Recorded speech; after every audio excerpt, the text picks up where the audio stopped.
Okay.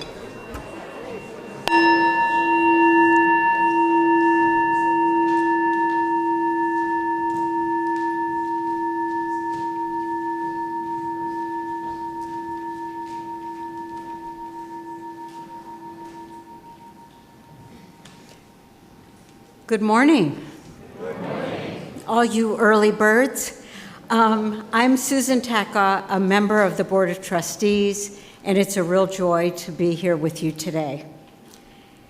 As the season begins to turn toward spring, we're invited to notice the new life and beauty emerging around us and within us.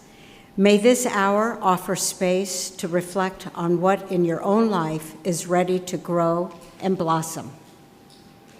I'm delighted to see so many of you here today and to welcome old and new friends from far and wide who are joining us online. Hello and welcome.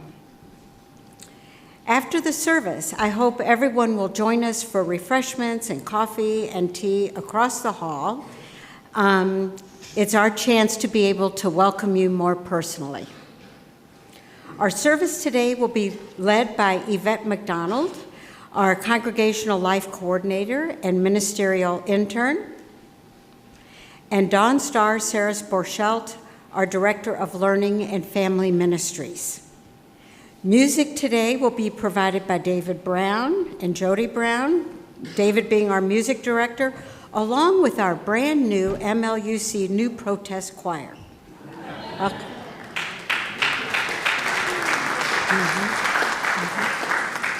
Our worship associate today is Bob Barker, and as always, many thanks to our media team in the back.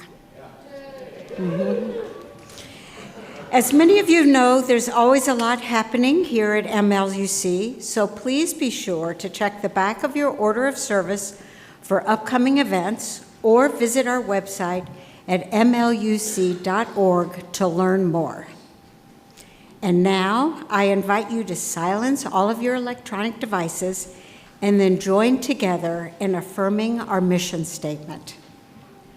Together, we transform lives through love, service, and our welcoming faith.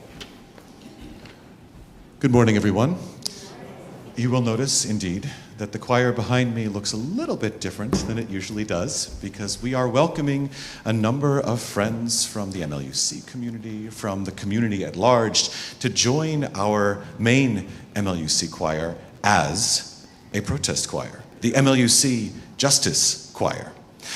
And we aspire to be so much more than just a choir that sings protest songs in this, relatively speaking, little space for all of you. Although we love performing for all of you, we are going to be making our functional debut at the No Kings rally in Ardmore on Saturday, March 28th at 2 p.m. at the corner of Ardmore and Lancaster. And I say this not only so you can come support us, but so that you might come sing with us as well. By definition, protest songs are inherently learnable.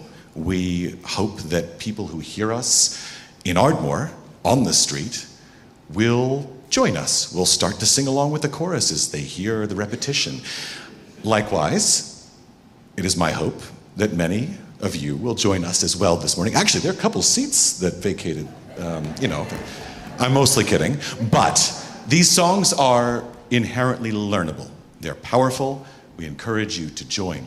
The first song is actually written by a dear friend of mine, Malila Hallow, who is the music director at the Unitarian Universalist congregation of Long Beach. And many of you know Long Beach is directly adjacent to LA, which was one of the first sites where ICE descended en masse.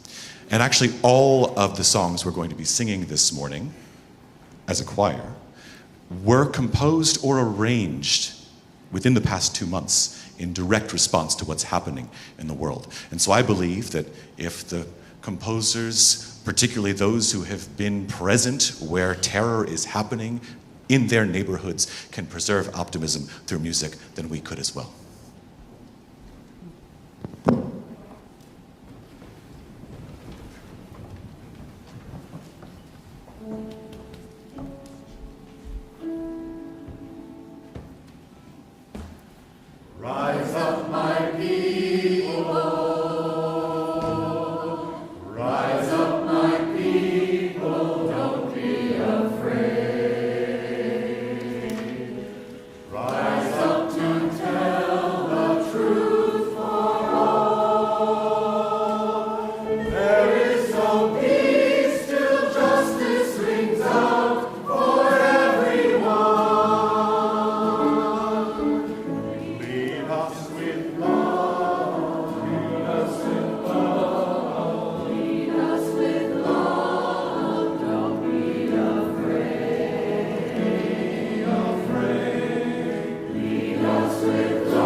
The chalice lighting today is titled Tomorrow's Eyes.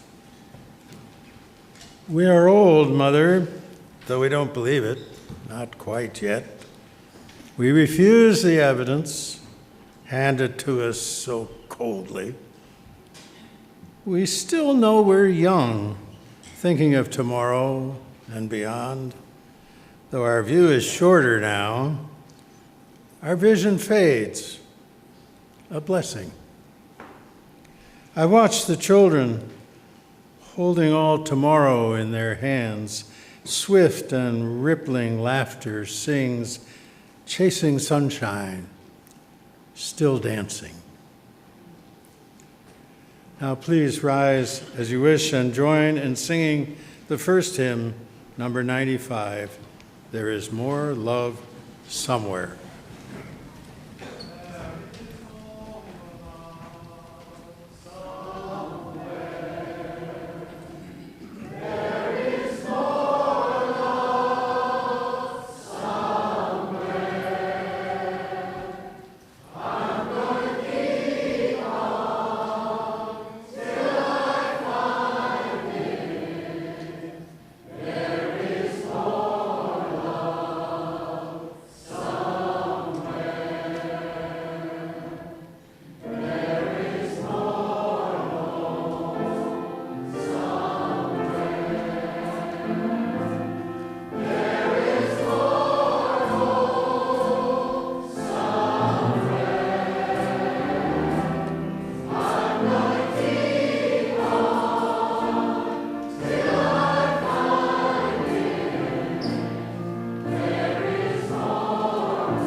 Once upon a time, there was a young monk who had just arrived at a monastery.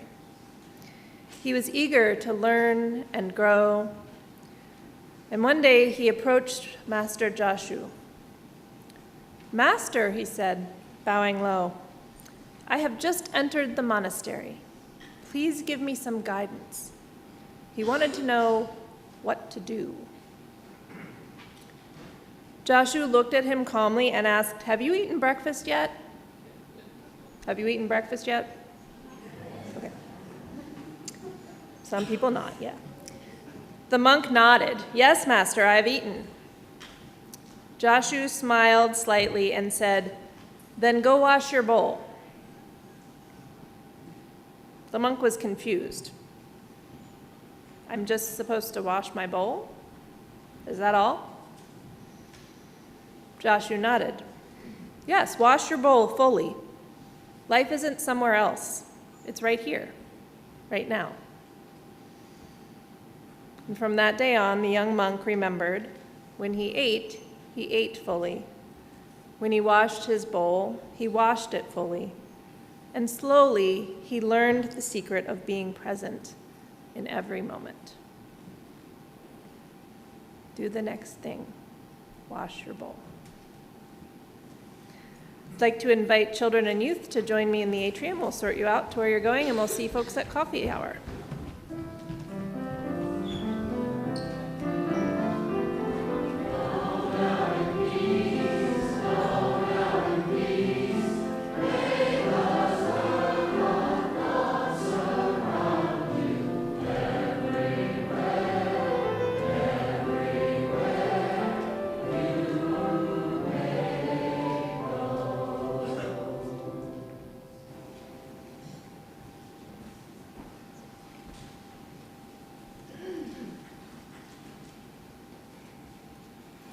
This month, the recipient of MLUC's offering outreach is Mitzvah Circle.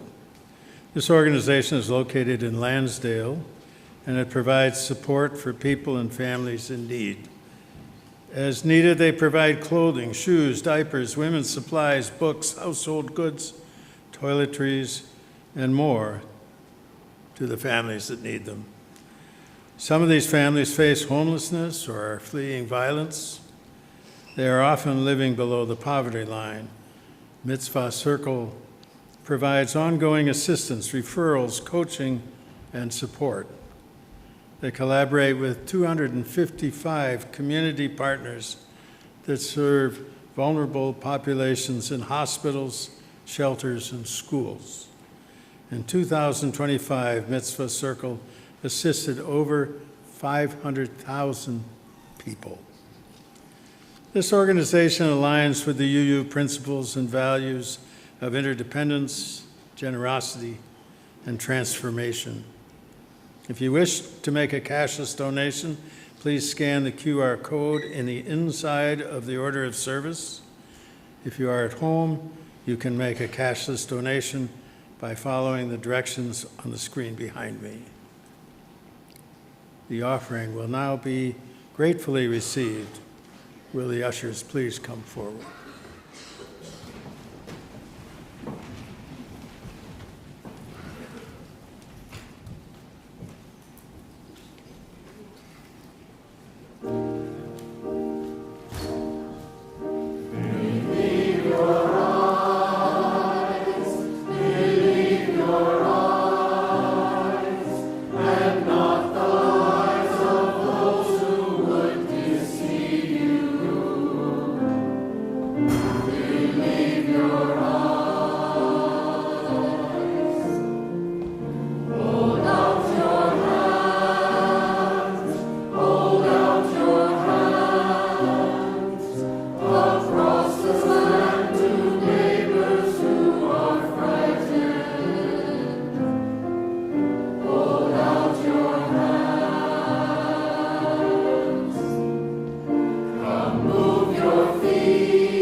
As is our custom each Sunday, we light candles of concern and joy to be shared in a caring and welcoming space. We light a candle of concern for all the young members of our armed services, now placed in harm's way in the war in Iran, and for all their families who wait anxiously for their return home.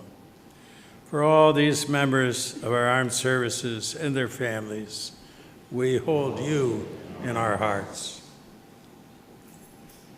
We light a candle of concern for all the children and adults in Iran and its surrounding countries who have been injured or who have needlessly died in this war. Our hearts go out in particular to the young students at the bombed school for girls, and for their families who have lost their children and their futures. For all of these, we hold you in our hearts. We light a candle of joy. Jody Brown tells us that David Brown will soon celebrate his 37th birthday.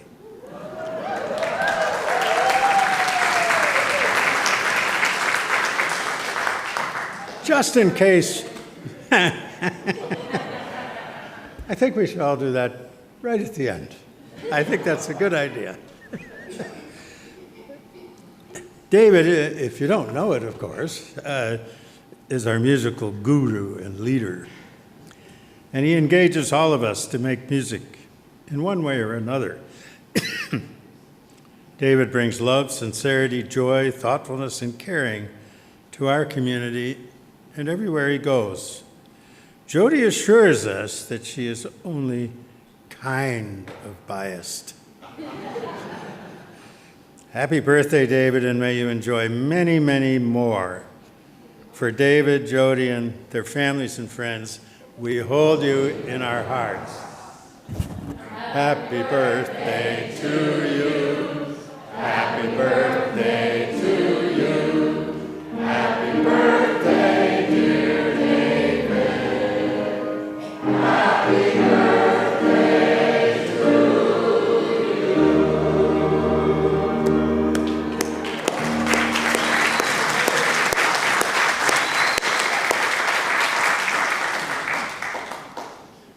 Finally, we light one more candle for those who carry joys and sorrows too deep for words or sharing. For all of you, we hold you in our hearts.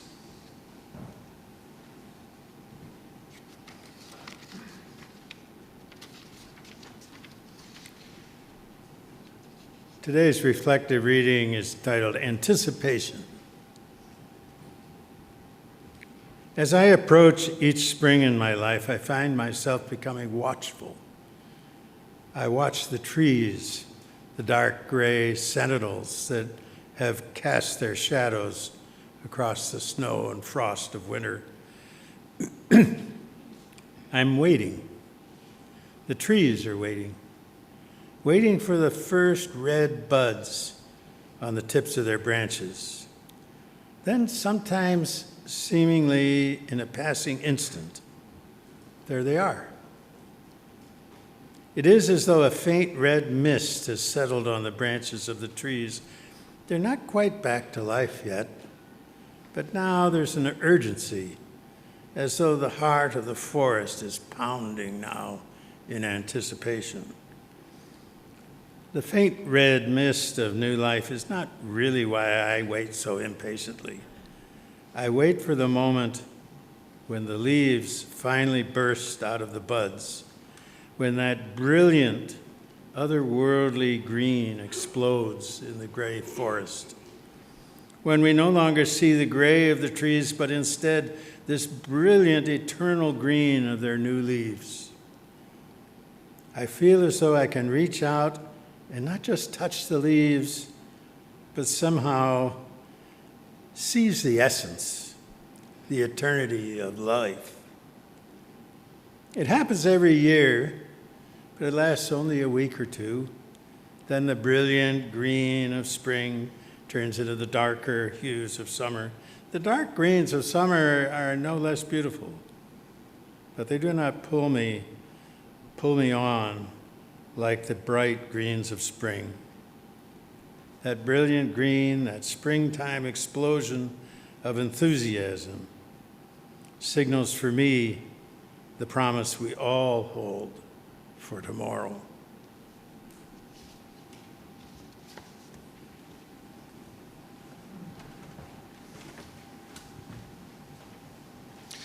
Speak for Us is a brand new composition that came to me a week and a half ago within about a half hour. It is quite simple. I was sitting in my office here and made the grave mistake that many of us make on a routine basis. I decided to check Facebook, which I try not to do. Among all platforms, I try not to check Facebook. And as is often the case, I was horrified to read, in particular that day, words from fellow Jewish people celebrating Netanyahu, justifying what's happening in Israel, condemning those who would compare what's happening in this country to 1930s Germany as though we should not learn from the past. And I was heartbroken. And I felt that I wanted, knowing that we were going to form a protest choir, I wanted to write something from the Jewish perspective that could be sung by anyone to remember the importance of our integrity, to not let those who mean harm to us define us, but most importantly, as the final verse states, will you rise and speak for us? Listen to us too. Justice calls each one of us, every one of you.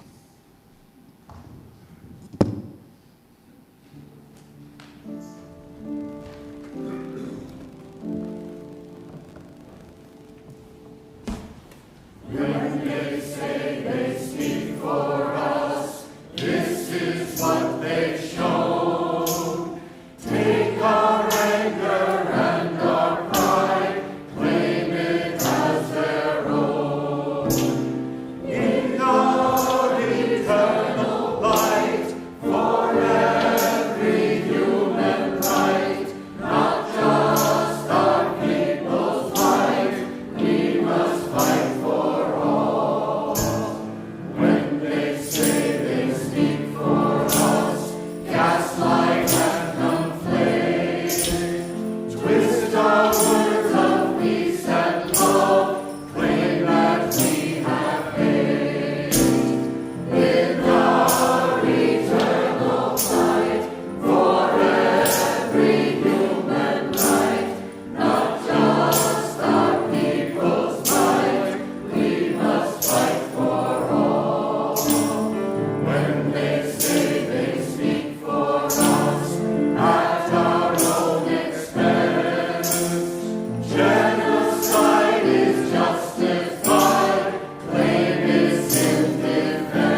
We are many on this stage today. Good morning.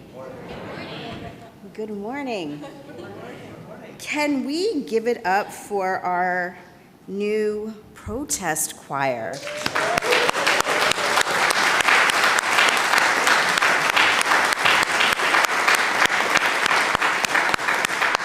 And David, our music director, thank you. Thank you. This is great. Are you all loving it? Can you imagine this group of people and more people on the streets who have yet to become our friends singing part of this choir? It's going to be amazing. Thank you for that vision. So, can you all hear me okay? Yeah, great. Happy daylight savings. We made it here on time. I made it here on time. I got to tell you, this is my least favorite time of year. Just because I get so nervous that I am going to casually just stroll in with my coffee and just oblivious that something has already started because I am an hour behind schedule. But thankfully, I am here on time, and you all managed to get here on time today. So that is a win and a joy. And spring is upon us, and I wanted to share about today's theme. This month's theme is about paying attention. Sam, can you put up that slide?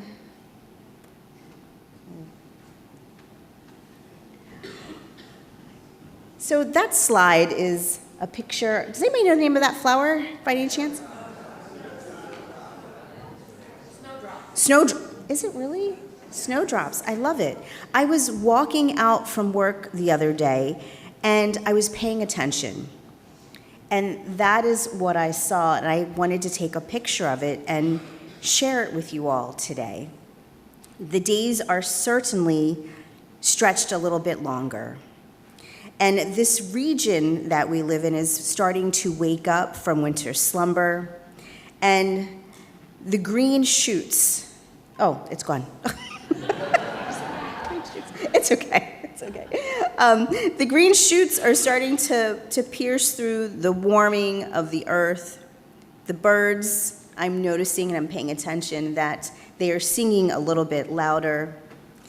And I sense a shift in the air that spring is upon us. And springtime is also a time when people have a ritual of spring cleaning. That's actually what I spent my day doing yesterday, was cleaning and sweeping and putting rose water in the corners, and it was actually really refreshing. It was really refreshing. Open the windows. And I started to sweep out the old things. I started to make space for new things. And I noticed that each season invites us to pay attention. And it's guiding us to move in harmony with its rhythms. And as the spring equinox approaches, spring reminds us not only of the sacred turning of the wheel, but it also calls us to reflect on what it means to blossom inwardly and to blossom outwardly. Thank you, Sam. The question is, have you been paying attention? Have you been listening? Have you been paying attention to the annual wonder of renewal, of growth and possibilities that are starting to bloom all around us? Spring is a season that is filled with lessons in hope. It arrives when we think it won't, and sometimes things just start popping up out of nowhere with the sudden burst of warm air. Spring offers us lessons in transformation and vulnerability.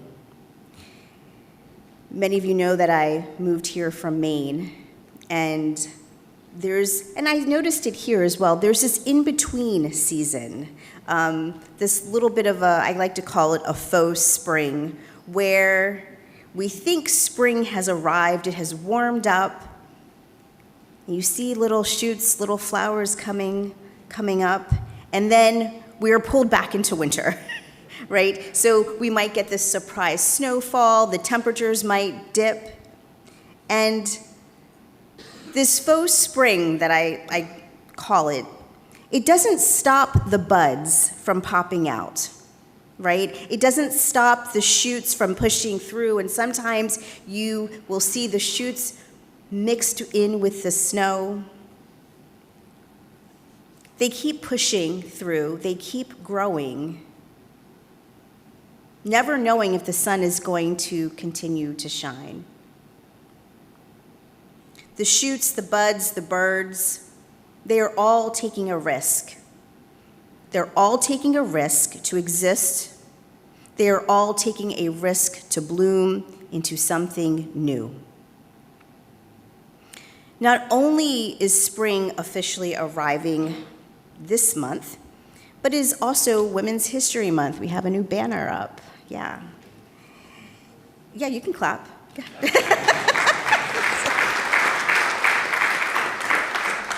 And as we welcome a new season of spring, I'm reminded of countless stories about women who embody growth and transformation.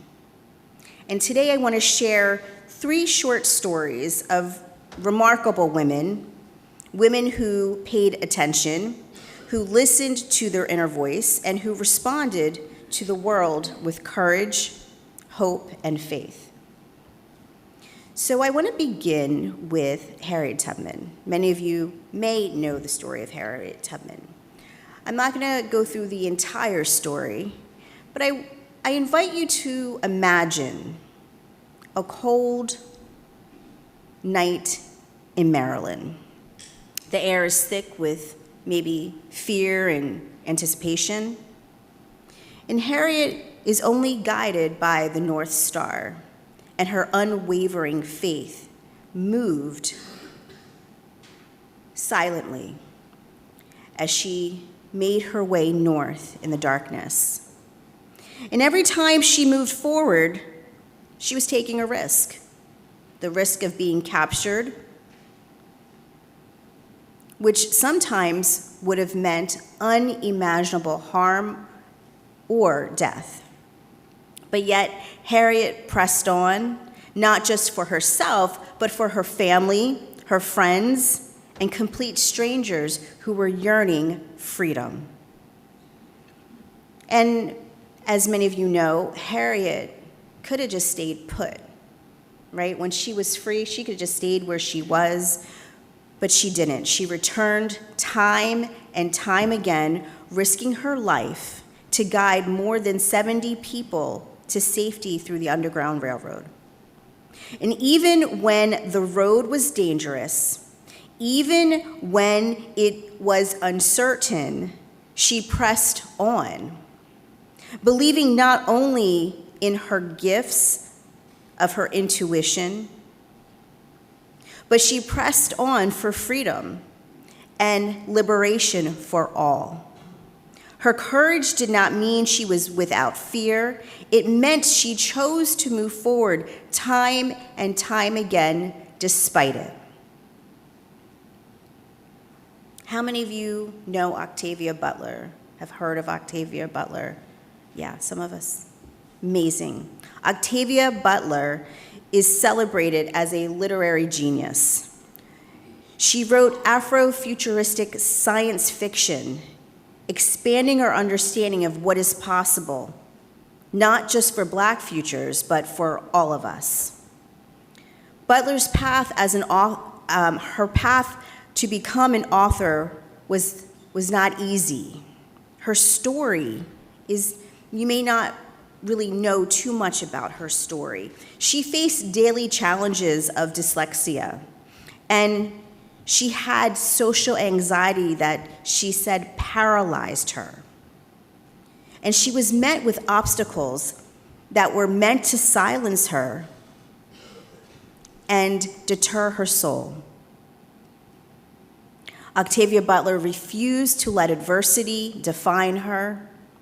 Instead, she nourished her creativity, she nourished her imagination, and she would get up at 2 o'clock in the morning before doing all of her various jobs to start writing.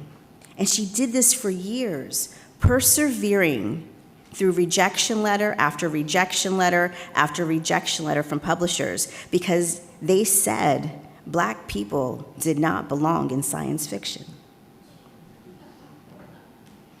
She never stopped believing in her voice or the power of her story. Octavia once said, "Every story I create creates me. I write to create myself."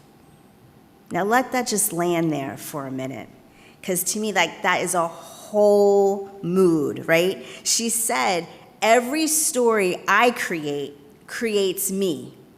I write to create myself." And then we have the many women whose names you may or may not know. They might be neighbors, they might be friends, they might be family members, all around us, who quietly, maybe in the still of the night, they dream. They pay attention.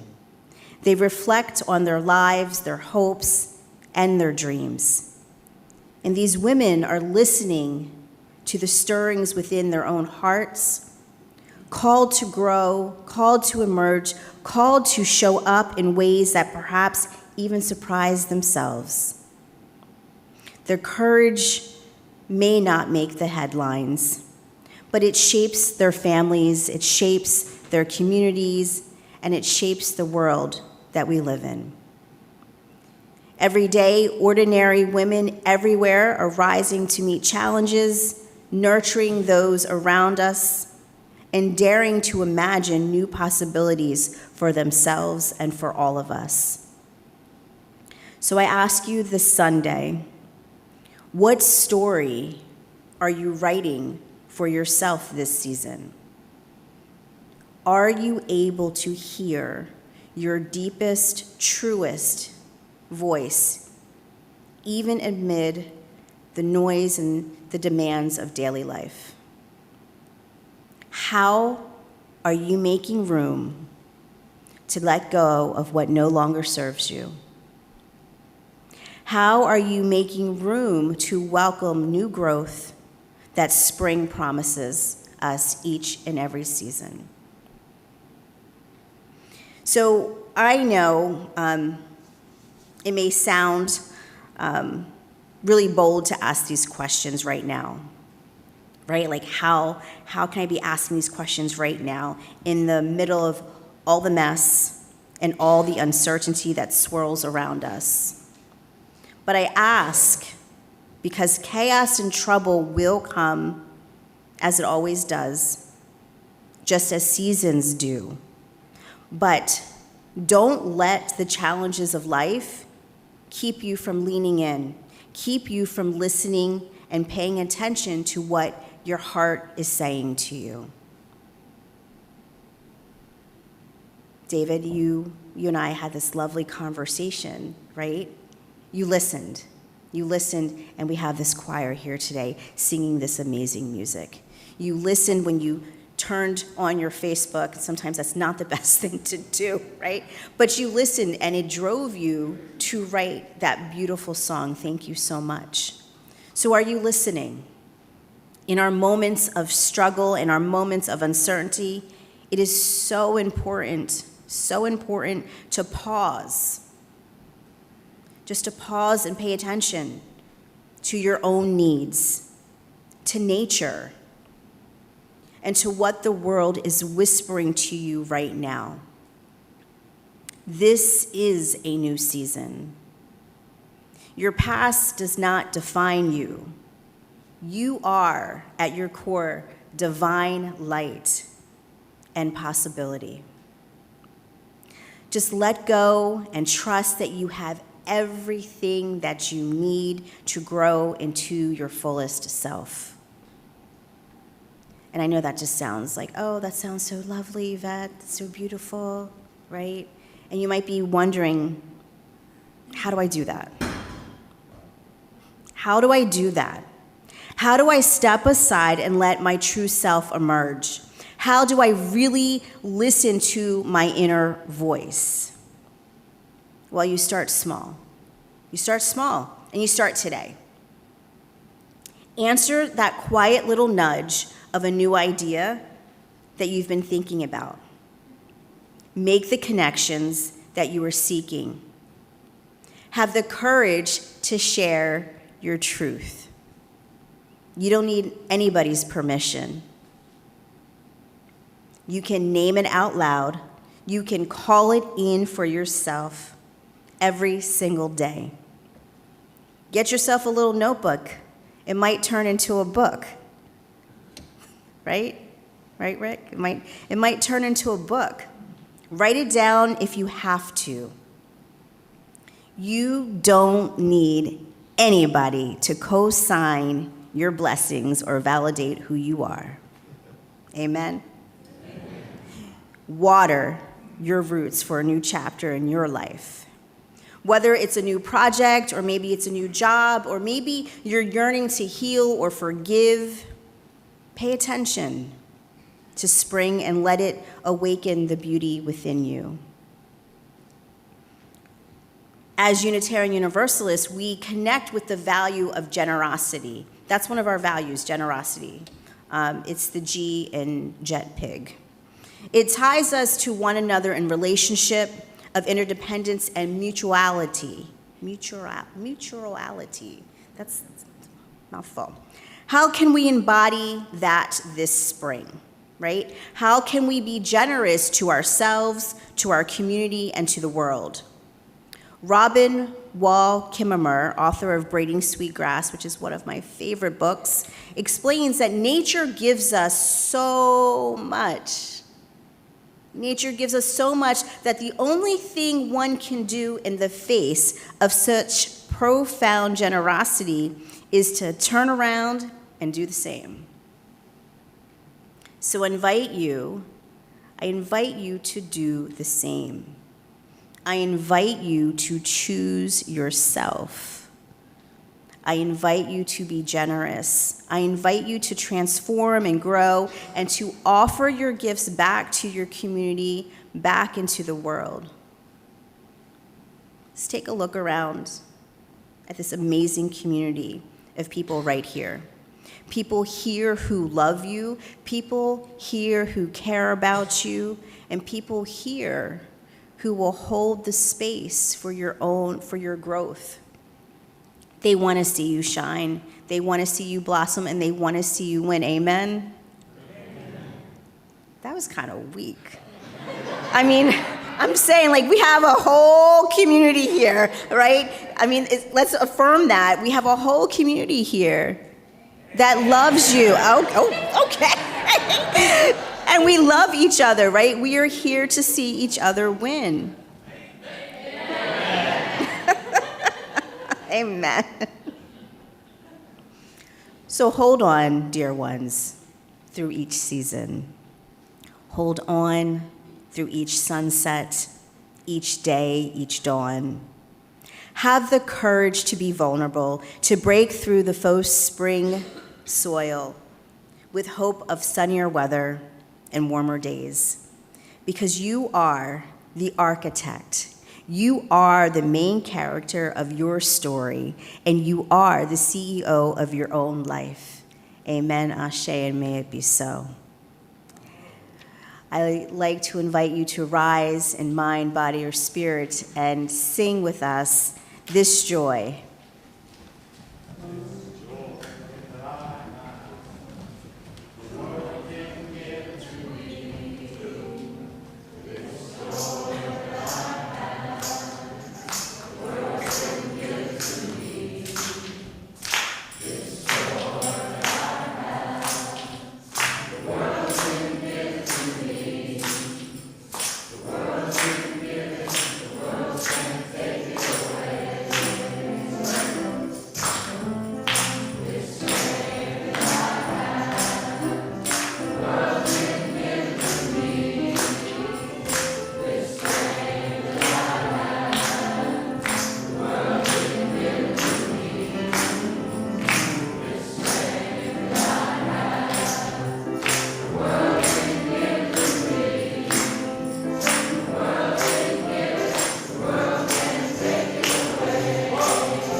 us sounding all good. We are ready to hit the streets. And as we extinguish the chalice today, I want to share the words by Lynn Cox called "The Courage to Continue on the Journey." Spirit of life and love, known by many names, yet fully known by none. We give thanks for this time, for this place of renewal. We give thanks for the ability to begin again. After the disaster, after the tragedy, after the loss, after the meeting, the challenge set before us, grant us the courage to continue on the journey, the courage to speak up for the well-being of others, of ourselves, and the planet. May we forgive each other with our courage, our shortfalls, and may we try again. Grant us hearts to love boldly, to embody our faith and our values in living words and deeds. May our hearts be open to embrace humility, grace, and reconciliation. Grant us the ability to learn and grow and to let the spirit of love and truth with its transformation upon us and within us. Grant us the spirit of hospitality and willingness to sustain a fit dwelling place for the holy that resides in all beings. Grant us the sense of being peace in the world, even when we are in motion. Let us cultivate together the strength to welcome every kind of gift and all manners of ways to be on the journey together. To this we add the silent prayers of our hearts. Let the congregation say amen. Amen.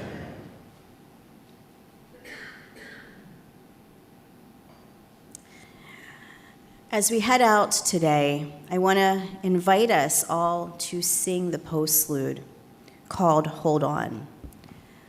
Hold On is a song, a chant, a prayer, a manifestation, if you will, written by Heidi Wilson. And I had the pleasure of being in community with Heidi Wilson when I lived in Vermont for a short bit. And she wrote this song some years ago. And now this song started to show up in Minneapolis as a protest song. There is no need to just sing it 3 times or to sing it 4 times. I invite you to sing it. I invite you to let this song in. I invite you to chant this song when the days just feel a little bit too much. So I invite you now to rise in body, mind, or spirit as we sing together this prayer manifestation postlude, Hold On. The words will be on the screen.